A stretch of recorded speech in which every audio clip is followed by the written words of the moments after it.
We have our trial episode. No, it's not for free, it is the trial episode. We know this is coming after the events of Season 1 of Star Trek Strange New Worlds, with Una being arrested by Starfleet for being an Illyrian.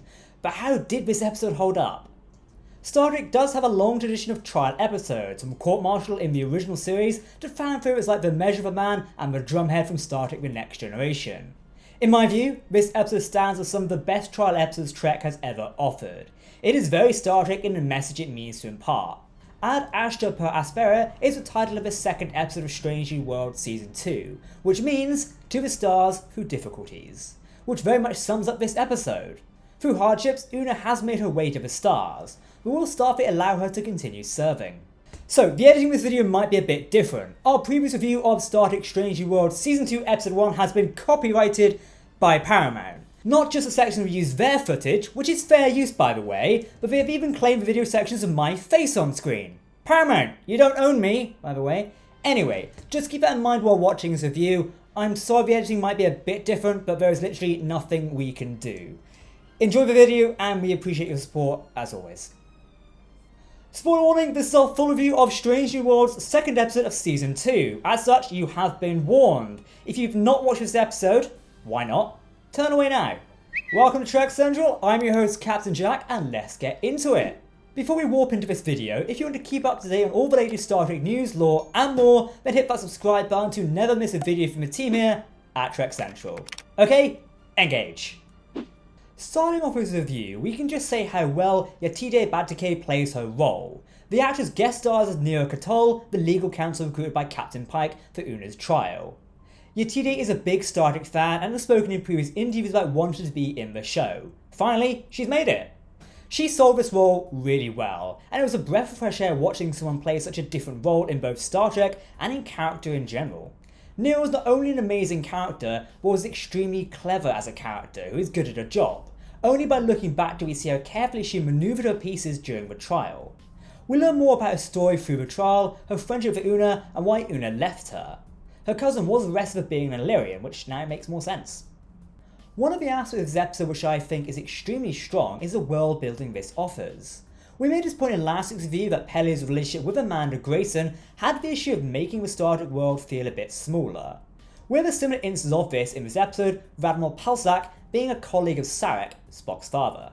However, the rest of the episode makes the Star Trek universe expansive. We see worlds outside the Federation with the Illyrian colony that Nero resides on. We learn about multiple missions under Captain April of the USS Enterprise, and we get to learn about the cultural practices of the Illyrians. What life was like for the Illyrians in and out of the Federation world. This isn't even touching on all the new stuff we learn about Una Chin Riley. It was like growing up with small scenes of her as a child, pictures in her quarters of when she went to visit Pike on the USS Discovery in Star Trek Discovery Season 2. It's all an example of a behind the scenes picture put into the show, which builds up the show. Also, we find out that Captain April was the one who sponsored Una's admission into Starfleet, and that she seemingly served on the USS Enterprise.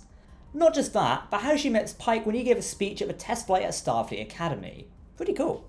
We also do get references to previous Trek, the picture of Pike in the Discovery uniform in Una's quarters, and even a reference to the great short Trek Q&A, with Spock saying that Una did hide something, her affinity to Gilbert and Sullivan. And what isn't some Trek without world building without a mound of new Starfleet regulations and codes? I'm sure some of you out there are going to enjoy dicing through all of these. Not me though, as I've already forgotten a few of them. Whoops. This episode needs to be watched multiple times because it's layered with allergy. In classic Star Trek case, this episode talks about modern day situations in a sci-fi setting. This isn't anything new to Star Trek by the way, Star Trek's done this for the last 50 years plus, so... The allergy seems intentional as well because of a small piece of information, and that is Child Una's leg brace during those scenes has the trans flag colours on them. This episode can talk about a great number of things, something which Nero even brings up. Laws do not have to be just. Nero even has a speech about how slavery was once legal. Apathy was once legal, discrimination against protected characteristics such as race, gender, religion were all once legal. This episode could very much talk about how discrimination against race or religion is not just, even if it was legal at a time. However, this episode is very clearly about issues facing the trans community in modern day, not only from trans-colored leg brace, making this apparent, but from the very clear things that Una says during her testimony. She talks about how some Illyrians managed to pass and were not persecuted against because people didn't know and couldn't tell. However, some Illyrians had augments, which didn't allow them to pass, so were persecuted, called names, and even beaten up in schools. On one hand, having it be an allergy and obscured in a sci-fi flavouring may dilute the messages being said. However, I do believe this episode was very effective in what it was talking about, and very emotional as well. Hopefully this allergy isn't the only representation we see in Strange New Worlds. It's good, don't get me wrong, but it also wouldn't hurt to have more visible representation not obscured by allergy. We can have a best of both worlds situation here, and I think that makes sense. We've got to talk about Admiral April in this episode. Adrian Holmes, who takes on the role of April in Strange New Worlds, has been a standout character in the series so far. That continues in this episode. Here we see April on the stand in the Una vs Starfleet Command trial. April holds himself well, but we do see a breaking point in the character when Nero challenges his command decisions. This was when he was in command of the Enterprise before Captain Pike. Nero raised a good point here. Starfleet and the Federation do have a good case of double standards on more than one occasion. April broke the Prime Directive on more than one occasion as well. Many Starfleet captains do break this rule on occasion. I mean, we only need to watch the original series, Next Generation, Voyager, Deep Space Nine, and that doesn't technically count, but you get my point. However, did they get repercussions for it? Did any of these captains actually face repercussions? Not really. Nero raised an excellent argument here. She may have nearly indicted April here, but by the end of the episode she does show that April is a good captain. It was just a chess piece she had to play to get a good outcome and make people think. Going into this episode, I was curious as to what sort of character Batel would inhabit. We haven't seen much of Batel. She was sort of in a relationship / friends with benefits situation with Pike at the start of season 1. Then she arrested Una at the end of season 1.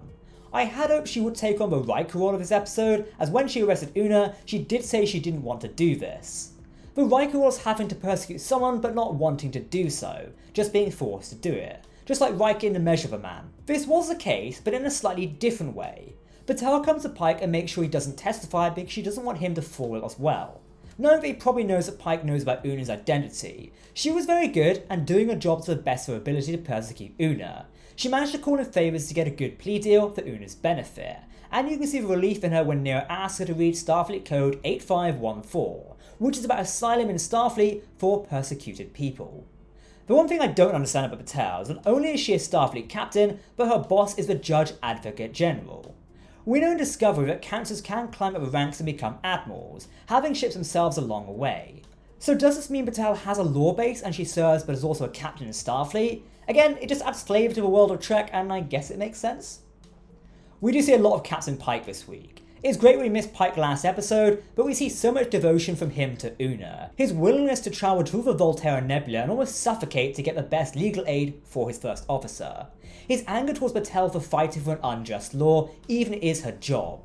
Even at the end, we see an interesting side to Pike. After his crew have left the transporter room, he goes in to hug Una, happy she is safe and has asylum and it is where she should be, on the Enterprise. Not only do we learn a lot about Pike from Pike, but we learn a lot about Pike from Admiral April. We learn that April broke a lot of laws to do the right and just thing.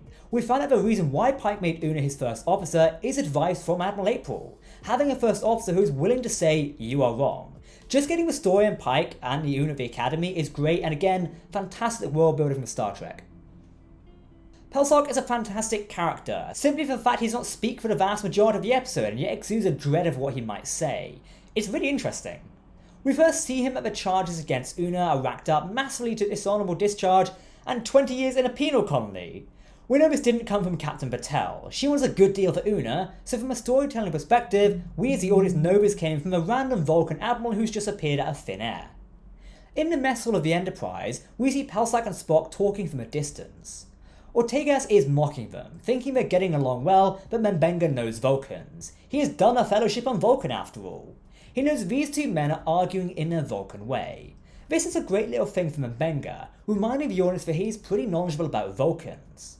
It's also a funny moment when Spock comes over to them and apologises for his outburst, and then looks to M'Benga and Ortegas, and they're kind of finding it hilarious. It almost reminds me of Brooklyn Nine-Nine when Holt, apologised for his outburst and it actually isn't one. It's one of those moments, the humour is hidden there. We do learn that Pesalk is a colleague of Sarek, and Spock has met him before. I wouldn't be surprised if Pesalk hates that Spock is half Vulcan and prone to emotional outburst, though hate in a Vulcan sense, if you get what we mean. When Pesalk finally speaks, he's very much facts don't care about your feelings in the courtroom. As he stands up, we the audience feel dread. We worry he's going to have a smoking gun or ruin the case. Even though we know Una will be fine, the tension created is really well done. Speaking of that, it would have been much better if the trailers didn't show her back in uniform, because then we wouldn't know what happened to her. Thanks Paramount Marketing, you're doing a cracking job as per usual. Back to what I was saying. It then feels so good that Nero is able to use his words against him. Yes, this proceeding is about the law and not about feelings, so the judges have to take the asylum case into consideration as much as the Illyrian genetic case. The end of the episode obviously has Una granted asylum and found not guilty in the charges against her. Though with those familiar with Trek lore and canon, obviously the laws against augments do not change for quite some time. This will be the case for the next century or even further. The canonical sense of augment lore does slightly put a hamper on the allergy of how transgender and LGBTQ+ people are treated in modern day. Things cannot change at the moment, unfortunately. Despite this, I think the hope and the optimism felt in the final scene is enough for at least me, to overcome this sense that things cannot change. It's a start. It's not perfect, Starfleet is not perfect, but just like how Una believes it is striving for perfection and will one day get there, so should we strive for perfection, and hopefully, if we put the work in, one day it will get there and be better. This trial's reconnecting old friends, connecting Una with Nero, showing how much Una is loved by her crew and her family. It's emotional.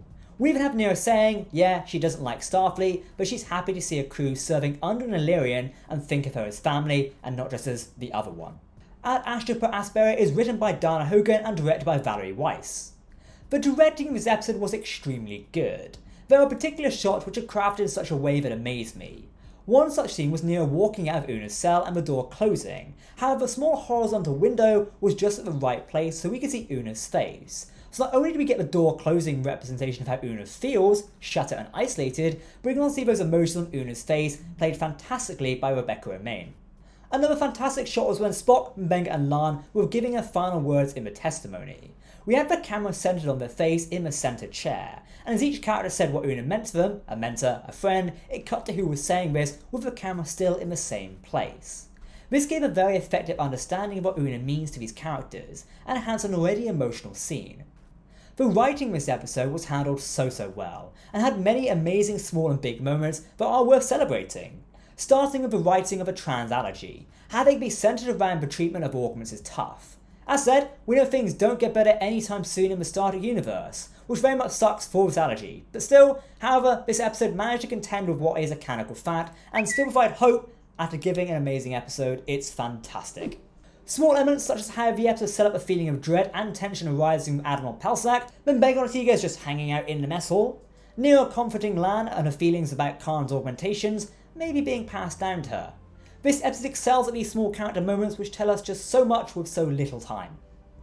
This isn't even starting on how world building references felt so natural in this episode. K'Tol, Sarek, Khan. If not handled well, it would accuse these of being a clutch for this episode, but instead it enhanced it so well. We find out that former legal proceedings like Starfleet vs Wick, many new regulations and orders for Starfleet, and some of the missions that Captain April of the Enterprise faced. Massive credits to Dana Hogan for writing this episode.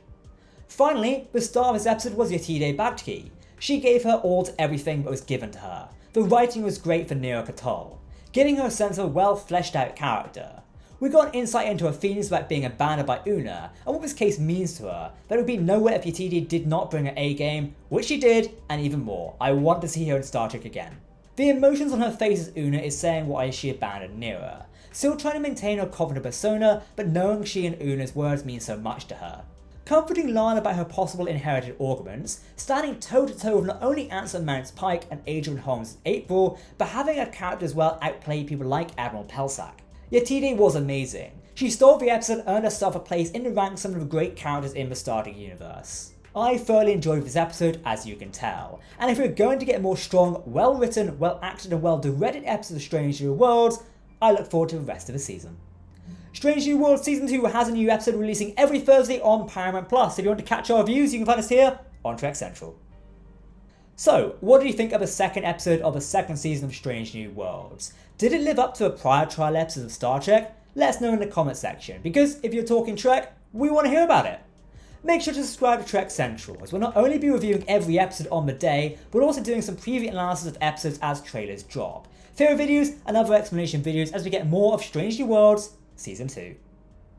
You can also follow us on social media or join our community Discord server to ensure you don't miss any news from Star Trek Strange New Worlds to the Star Trek universe. We also have a brand new Twitch channel where we won't only be live streaming thoughts on Strange New Worlds, but also playing some Star Trek video games. So make sure to follow us there, the link's on screen and in the video description.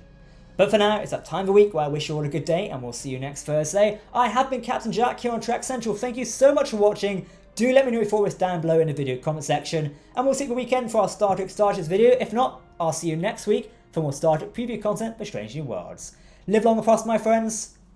Goodbye.